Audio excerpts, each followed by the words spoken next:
going on, guys? So today I'm going to show you how to reset a tire pressure monitor light on your car. We've been having some really cold weather here and my tire pressure monitor light came on. So that usually means that the tire pressure itself has gone down enough to put the warning light on.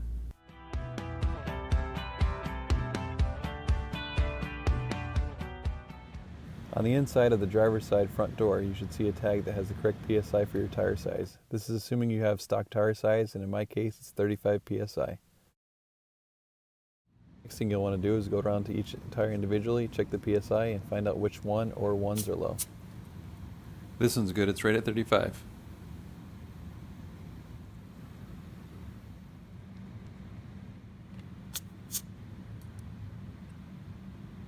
This one's good too, right at 35 PSI. And the third one, good, right at 35 PSI. Here's the last one, the passenger side rear.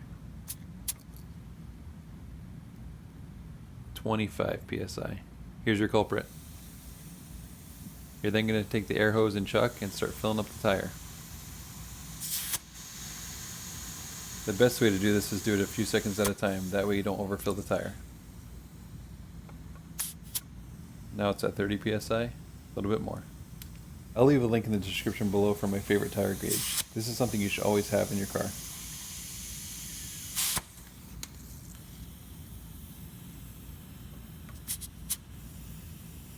Now we're a little bit over, about 37 PSI, so I'm going to let it touch out.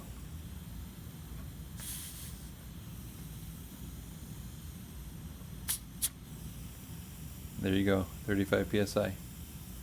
The last thing you're going to want to do is get back in the car, start it up, and check to make sure the light goes out.